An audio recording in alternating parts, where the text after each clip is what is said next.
Hello students, today we will learn the chapter The United Nations. Okay, संयुक्त राष्ट्र. Man has been fighting wars since ancient times, but none has been as terrible as two wars fought in the first half of the 20th century.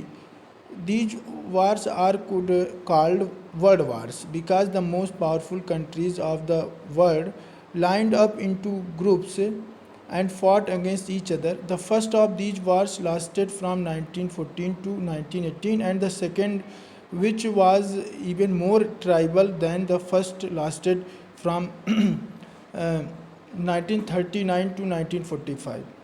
Okay, मानव इतिहास में दो विश्व युद्ध ऐसे हुए जिसने मानव संपदा के साथ साथ बहुत ज़्यादा जनहानि भी हुई, लोगों की मृत्यु भी बहुत ज़्यादा हुई. ओके, और ये दोनों विश्व युद्ध, एक फर्स्ट वर्ल्ड वार 1940 टू 1918 के बीच में हुआ और सेकेंड वर्ल्ड वार 1939 से 1945 के बीच में हुआ. इन 1945, at the end of the second world war, which killed more than 50 million people, 51 countries got together and formed the United Nations.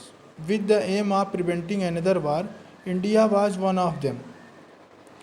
1945 में जब सेकेंड वर्ल्ड वार का अंत हुआ तो उसमें बहुत सारे लोग मारे गए, लगभग 50 मिलियन पीपल मारे गए.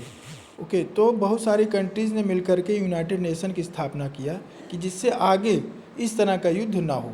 भारत भी उसका एक सदस्य बना. Aims of the United Nations. Any country is free to join the United Nations so long as it believes in its aims. As present, the United Nations has more than 190 members. Together, these countries try to achieve the aim of the UN, which are to maintain peace and security in the world, encourage cooperation among countries, promote human rights, the basic rights that everyone should have, ensure better living conditions including education and health for everyone, help people affected by disaster and wars, protect the environment. जैसे ही कोई country अगर United nation में join होना चाहती है तो उसको United nation के सारे रूल्स एंड रेगुलेशन को फॉलो करना पड़ेगा. यूनाइटेड नेशन का मुख्य उद्देश्य है पूरे वर्ल्ड में सुरक्षा और शांति बनाना. ओके, देशों के बीच सहयोग को बढ़ाना, ह्यूमन जो मानव के जो अधिकार हैं उसको बढ़ाना, उनको इनकरेज करना, प्रमोट करना, शिक्षा स्वास्थ्य की व्यवस्था को पूरे विश्व में फैलाना, और जो अगर कोई आपदा आ रही हो तो उसको रोकना. Okay, UN, the United Nations has 6 major organs, branches to carry out different tasks. The Secretariat, the Economic and State Council, the International Court of Justice and the Trusteeship Council. ठीक है, तो उसमें सबसे पहले है general assembly. This is made up of all the members nations. It meets once a year to discuss things there are of importance to the world. It also decides on the budget, that is the amount of money to be spent on various activities and where the money will come from. Besides, it elects new UN members and the members of the other organs. The members of the General Assembly vote to take decision.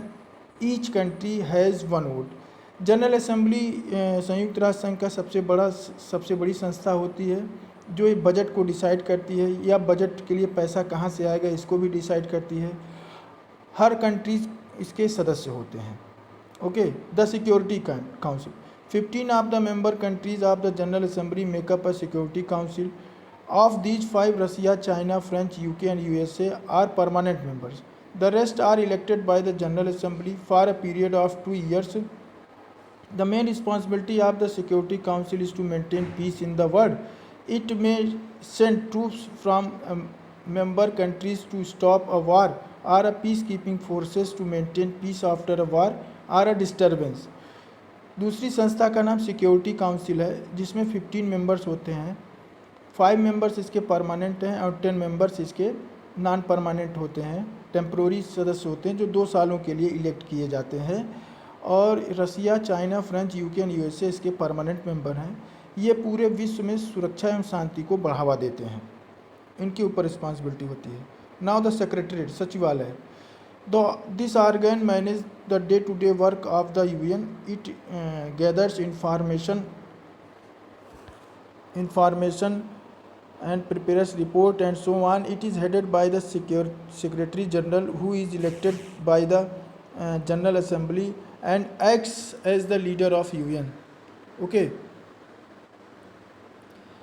Secretariat मतलब सचिवालय है, ये UN के day to day work को चलाता है और ये डे टू डे वर्क के अलावा दुनिया भर से सारी रिपोर्ट को इकट्ठा भी करता है। इसकी जो अध्यक्षता है, जो हेड होते हैं सिक्योरिटी, जो सेक्रेटरी जनरल होते हैं, महासचिव जो होते हैं यूएन के, वो इसके हेड होते हैं। ओके। एक्चुअली में जो जनरल असेंबली है वो इसके जो हेड हैं मतलब महासचिव को इलेक्ट करते हैं, वो लोग उनका चुनाव करते हैं। The economic and social council, ठीक है, इकोनॉमिक एंड सोशल काउंसिल का जो वर्क है वो maintain the education and maintain the peace in the society, okay, by the economically, ठीक है। ये इसका काम है कि पूरे विश्व में जो इकोनॉमिकली वीकर सेक्शन है उसकी रक्षा करना और उनके लिए कार्य करना। Now the international court of justice, the ICJ settled disputes in the members of the countries. It is also called the World Court.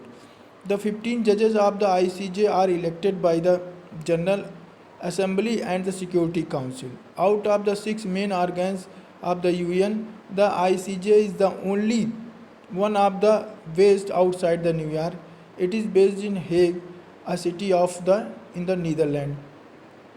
International court of justice को वर्ल्ड कोर्ट भी कहा जाता है। इसमें 15 जज होते हैं जो कि जनरल असेंबली और सिक्योरिटी काउंसिल के सदस्यों द्वारा उनको अपॉइंट किया जाता है। और 6 मेन ऑर्गन जो यूनाइटेड नेशन के हैं उसमें एक ये पहला ऑर्गन है जो कि न्यूयॉर्क शहर से बाहर है, मतलब ये जो है हॉलैंड के नीदरलैंड के जो हेग सिटी है वहाँ पर सिचुएटेड है।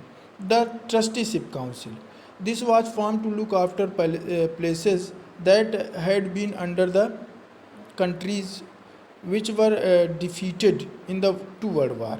Since all such places have now gained independence, the Trusteeship Council no longer has a role to play.